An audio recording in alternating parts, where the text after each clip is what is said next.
is for our Museum 5 Minutes. So today, Dr. Suzanne Rowland, a lecturer at University of Brighton, will share details of the Dress and Textiles teaching collection at Brighton University. And this is thinking about highlighting some of those unexpected collections in university spaces. So over to you, Suzanne. Thank you, Hannah. I've just put some links in the chat for everyone to the collection at the University of Brighton, which you can follow as I'm talking about the collection. Okay, so the collection was started over 30 years ago by Professor Lou Taylor, and the aim of the collection is to support teaching and research at the university.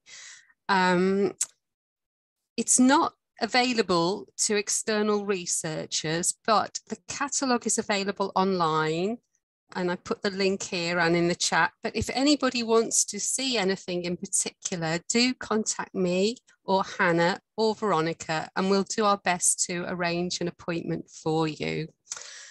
So you can see on this slide just an overview of some of the items in the collection. So we've got magazines dating from 1832 onwards. There's British dress that cover the 19th century. And there's also Eastern European dress and world dress and textiles and samplers. We've got rails with dress, and we've got lots of materials in boxes as well. So that just gives you a very brief overview, and you can see one of the rails there. This is an example of a 19th century dress from the collection, and thank you very much to Hannah for taking this image for me. This was donated to the collection from Worthing Museum, so nothing is purchased. It relies solely on donations. This particular dress is purple and white check on a violet background, and you can see that it has a bustle at the back, a purple velvet inset at the front with these beautiful glass crystal buttons. And it's not in the best state. That's why it was donated from the museum to us for the Dress History Teaching Collection. So this is the sort of thing that we can handle. No one has to wear white gloves to handle the collection, although some museum practices are followed for storage, like we use acid-free tissue paper, and there's lots of air around the rails, and they're covered with cloths and that sort of thing. It's used by students from practice-based degree programs. They're called the Fashion and Textile programs, but also the undergraduate degree in Fashion and Dress History, and our MA program in History of Design and Material Culture. Another example from the 19th century is this amazing jacket with fur trim and decoration. This is one from one of the sub-collections. So there are several sub-collections within the collection. This one's called the Love It collection. We've got lots of photographs and ephemera. So there are photograph albums. Sometimes we know who the people are, who the sitters are, and sometimes we have no idea. So there are albums and there are individual photographs. But they're really useful for sharing with students because they give them an idea of how clothes were worn on the body, and about the place of the sitter in society, and about who was photographed and who wasn't photographed, so we can kind of have an idea of social class as well. Here's an example of some printed ephemera. So we've got a 19th century pattern book on the left, with, you can see a pattern for a lady's tennis jacket. On the right-hand side, there's a journal, The Lady's Companion, which contained a free pattern for a nightdress. And so just an example of another pattern within the collection. So you can see this absolute maze of pattern pieces to be decoded by a dressmaker in 1903. So it just really gives you an idea of the skill of a dressmaker at that time, because it just frightens me to look at that, really. This is probably one of the earliest pieces in the collection, and this is fascinating because it was altered. So it started life in around 1770, and then it was altered between that time and 1830.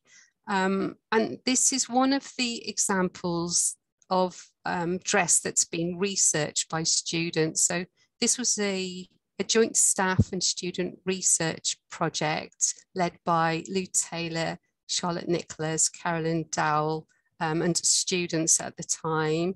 And I've put a link in the chat to this project because it's so interesting. You can see what everybody found out about different parts of the dress, from the sleeves to the skirt and the fabric that was used to make the dress as well. This is another example of how our students work with the collection. So this was a curation project for second year fashion and dress history students, where the students used a piece from one of the sub-collections. So you can see an embroidered panel here, and the students started with that, and then they worked outwards, and they discovered that it was worked by a mother and later a daughter.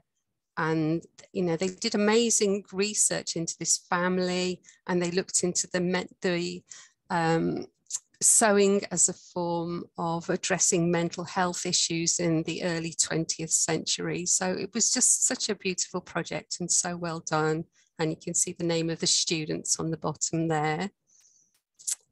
This is just an example of how I use the collection in my research, which is all about blouses. On the left is a blouse that Lou Taylor collected in Scotland many years ago.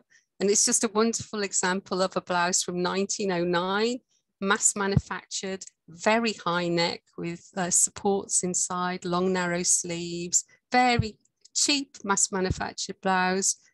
And on the right-hand side, about 1912, an example of really very cheap and flammable flannelette blouse, but, you know, imitating a sort of fashionable print of the time. And then we have many collections that are outside of the 20th century. So just one example is the Walter Field and Royal collection. Walter Field and Royal was a textile designer from Manchester. He was working between 1920 and 60, but there's an archive of his paper sketches and patterns, and that they're really rare to have a collection like this of pieces from, you know, an everyday kind of designer. And they're good for context, you know, for looking back at prints from the 19th century and sort of exploring any similarities and how things have changed and that kind of thing.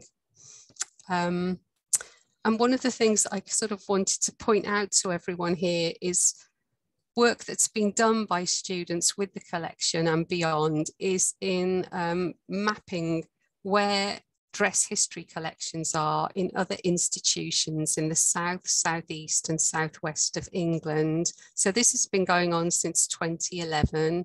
And there's a link here and in the chat so that you can follow on and see all the amazing museums with dress history collections in these regions. So that's my very brief tour of the dress history teaching collection. So thank you for listening. Thank you, Suzanne. That was so fascinating. I mean, I feel like I've been to the collection a long time ago at Brighton, but obviously I've missed so many delightful things there.